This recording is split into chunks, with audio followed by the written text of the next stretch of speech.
So,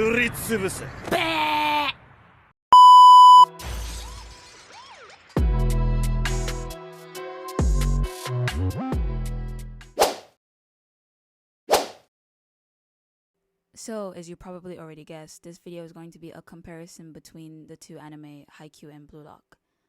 I'll be dividing this topic up by 5 sections: character design, first episode, story, animation, and ships. I studied a bit of character design at uni, and one thing that always came up was the silhouette rule, which is the rule that a good character design can be recognized by silhouette alone.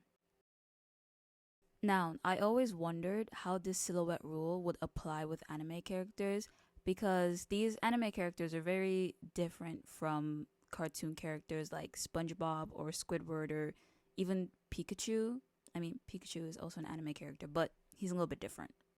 Usually, anime characters follow quite a humanoid appearance, so most of the times they don't have these very exaggerated features, very exaggerated body types and shapes.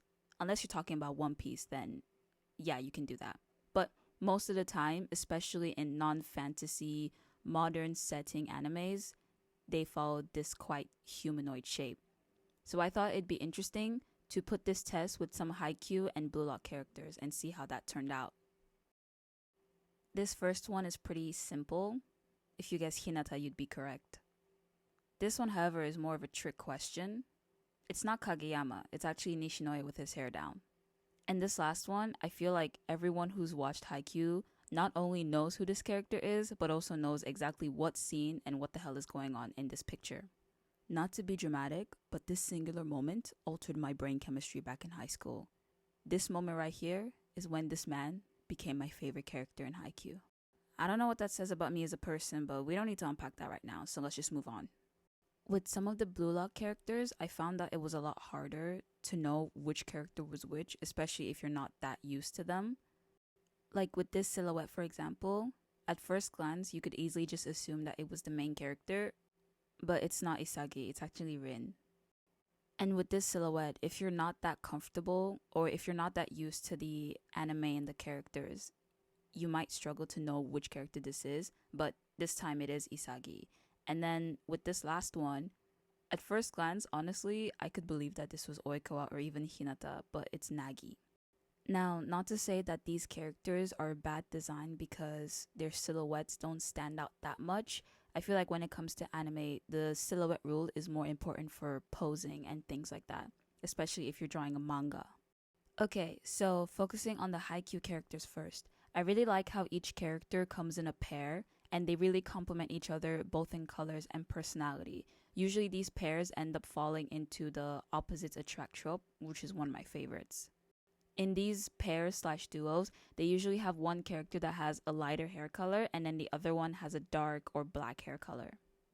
And when we look at the individual's personality, they fairly have quite contrasting personalities. The strongest example of this is Bokuto and Akashi.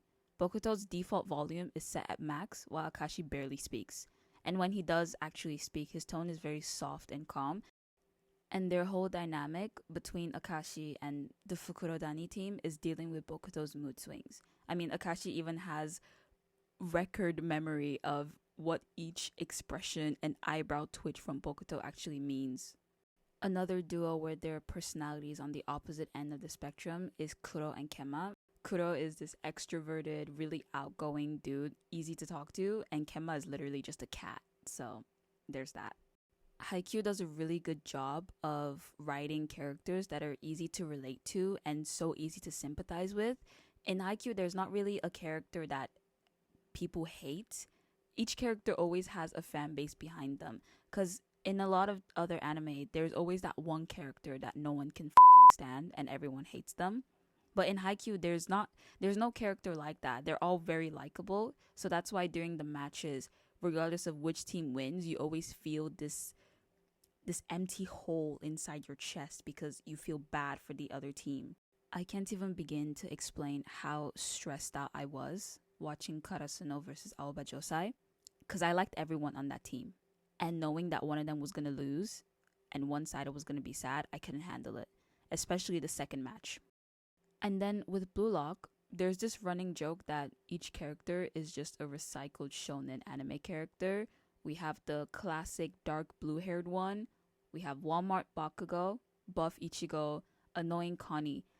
Apparently, we also have Mikasa and Aaron's love child. That was interesting. And the list goes on. They've only had one season so far to really flesh out these characters, so I'm not really gonna hold them to that much of a standard when it comes to writing, because so far they've done a really good job of writing interesting characters. For example, Chigiri's storyline and Bachira's storyline, those are very interesting to watch, and it was very cool to see how they grew and broke from the shackles of their past or whatever.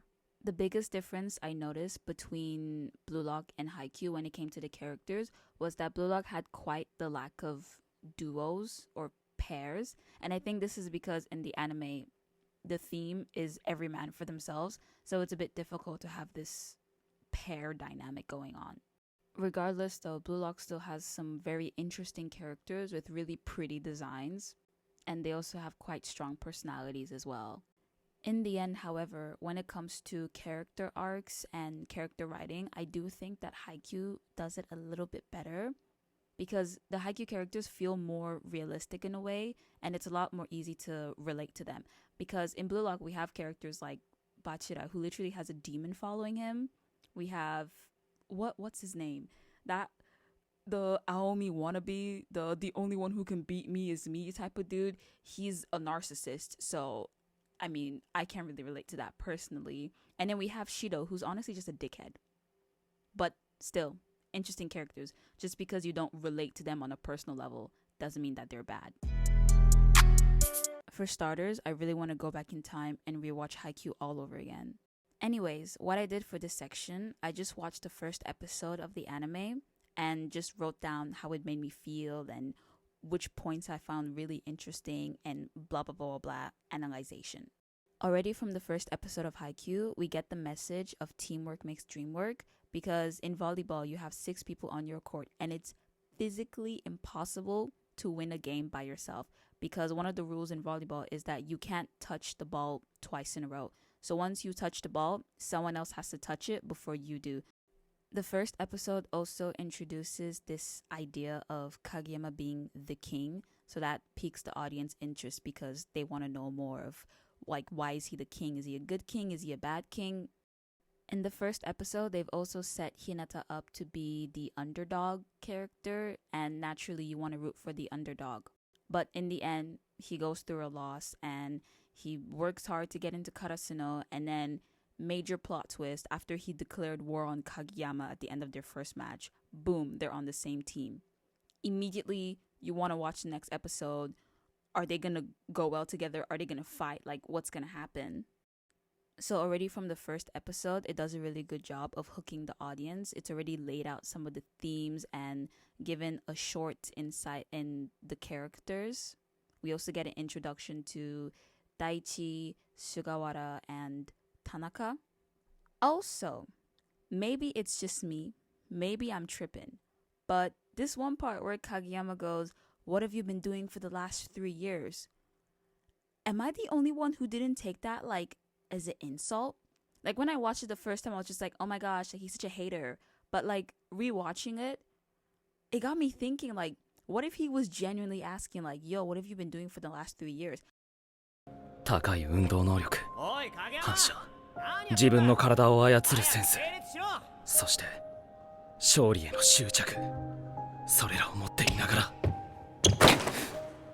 お前は3年間何やってたんだ? Because we know Kageyama isn't very good at expressing himself and he always looks angry. That's just how he is. But like before he said this, he was thinking about like how Hinata was jumping, and obviously he's like untrained, but he has this drive to keep going for the ball. It's very obvious that he has this passion for volleyball, which no one else on Kageyama's team really does anymore. So what if when he asked this, he didn't mean for it to sound insulting? He sounded more amazed, if anything. Am I looking too much into this? Okay, whatever. Let's just go on. So anyways, with the first episode of Blue Lock, the main character also goes through a loss? Yeah.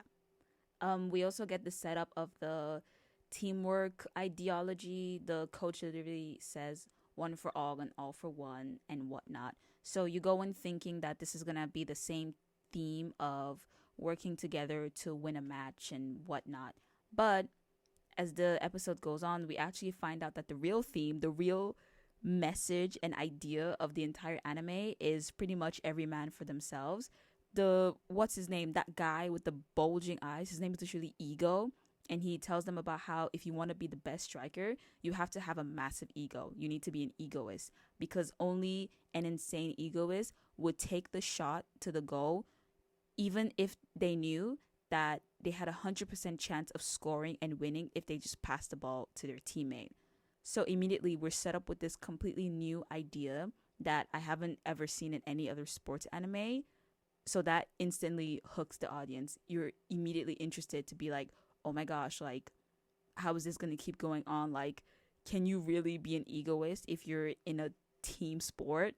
Like, how does that work? Also, because they're in this Blue Lock project, the stakes are much higher than ever before, because in other sports animes, even though they're acting as if like this game is gonna end their life if they don't win, I mean, y'all are in high school, let's calm down, you'll be fine.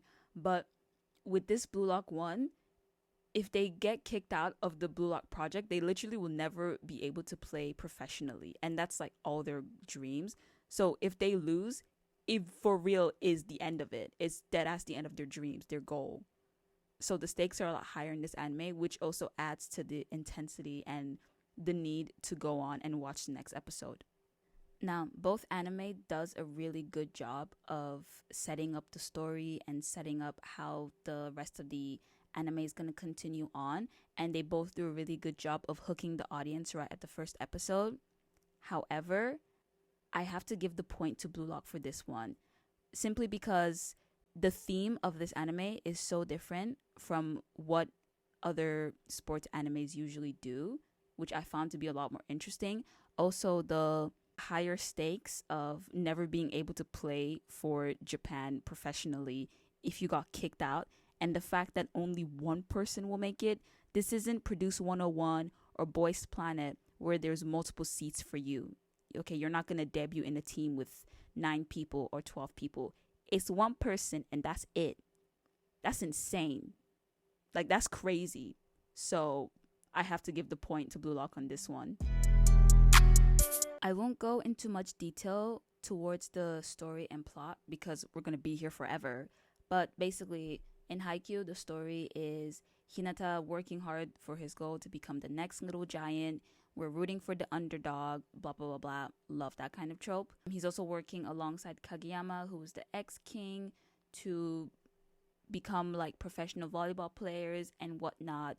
We all know how it goes. The usual. Very well written, very well done. The pacing is fantastic. The characters, like I said before, amazing. Love the anime. Low-key tempted to pick up the manga because I've been waiting for this movie for a while. And the story of Blue Lock is also straightforward. Isagi, our main character, is working hard to beat the 299 contestants. I say that with air quotes because we find out that's actually not true. But working hard to beat the other contestants to become the world best striker and play for the Japan national working hard to play for the Japan national team.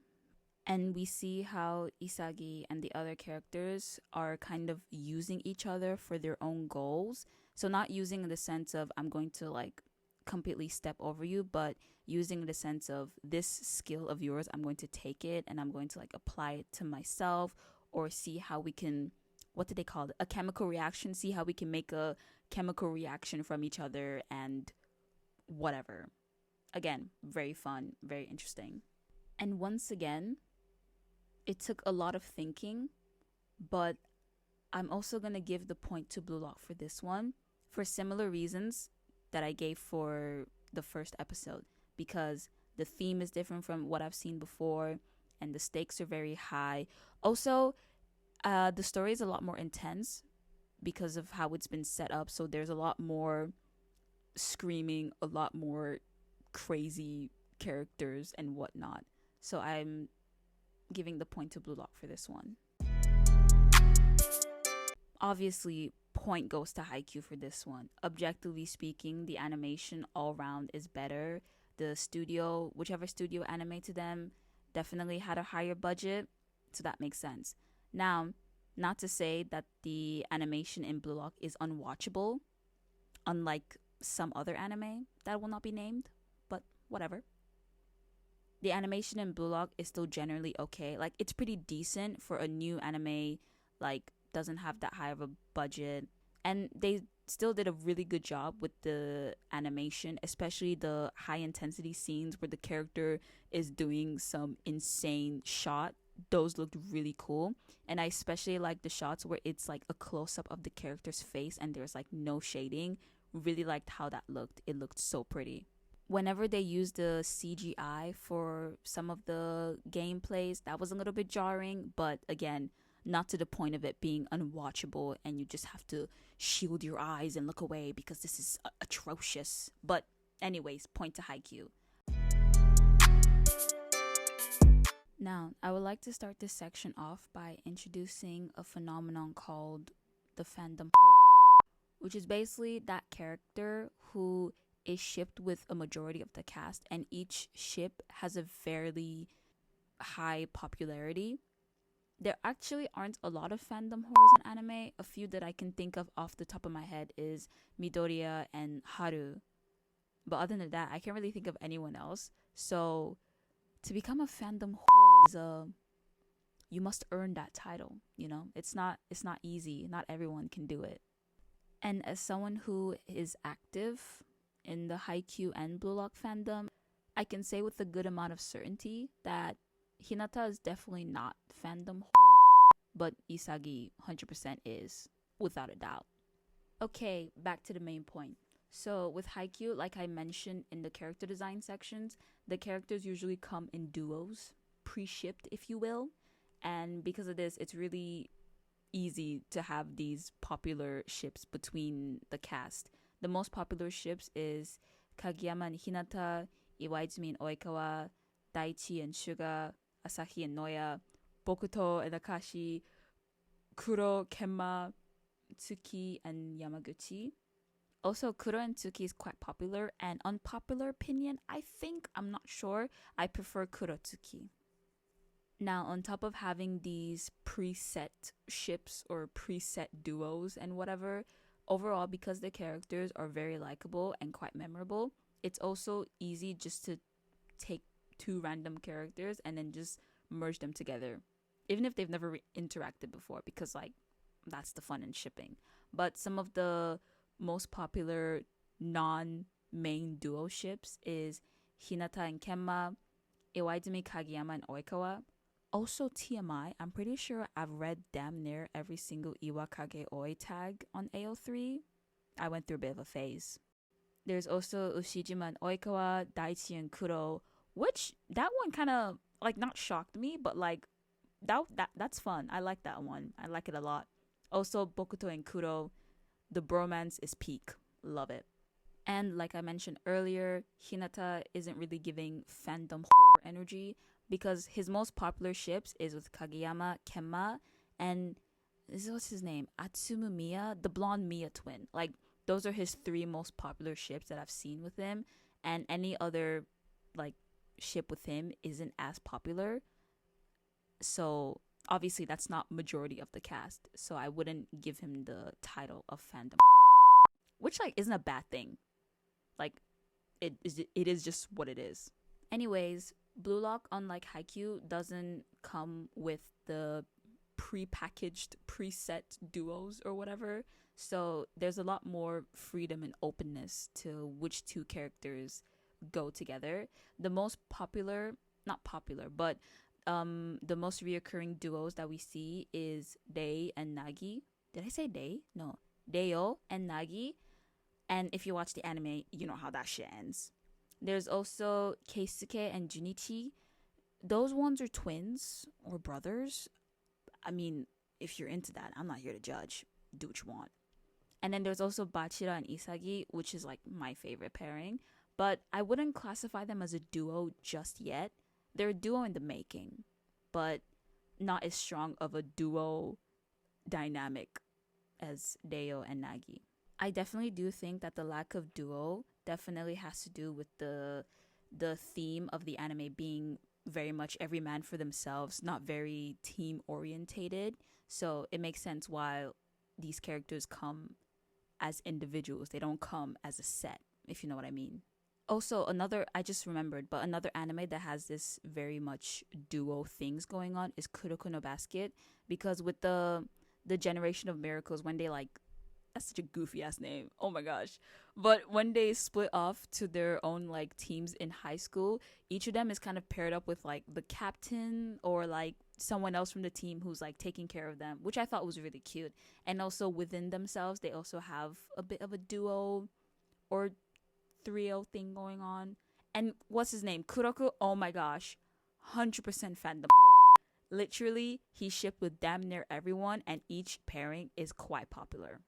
Love that for him. But anyways, just because in Blue Lock they don't really have these duo thing going on doesn't mean that it doesn't follow the sports anime formula of being gay and very much homoerotic. Now, the most popular ships in Blue Lock is Bachira and Isagi, Isagi and Chigiri, Reo and Nagi, Kunigami, him, the Ichigo one, I can't remember his name that clearly, but him and Chigiri as well. And unlike Hinata, Isagi is definitely fandom whore material. And I haven't read all of the manga. I've read a bit of it, but like not really spoiler. But moving on, definitely there's more characters that appear that people ship him with, and it's quite a popular ship. This guy shows up in the anime, Rin, Isagi and Rin. That's also, they're not like top ship, but they're fairly popular, especially for this anime just starting out. Also, kind of unrelated, but I feel like a lot of the reasons a lot of sports animes usually have a very homoerotic tone on top of them is because there's a lack of female characters. So to have a good story, you need to have characters that build bonds with each other and have chemistry and have a very fun dynamic. So that's why a lot of these characters, because usually it's the sports anime is about guys, they need to build these chemistry and have these dynamic between each other because they don't have female characters to do that with. But I'm getting off topic. So, in conclusion, the better anime is... I'm just playing. There's no answer, obviously, because whichever one you think is the better one, like, that comes down to your personal judgment. Me personally, I think I like both of them quite equally. There's not one anime that I think is better than the other, because I'm sure if I was to rewatch them, I would feel insane about both of them. Besides, why trust a stranger on the internet to tell you what to think? Anyways, I hope you enjoyed wasting your time on this video, and if you liked it, please like it and share and subscribe. I just got here. That would be very nice of you. Please and thank you. I also don't have an outro, so bye.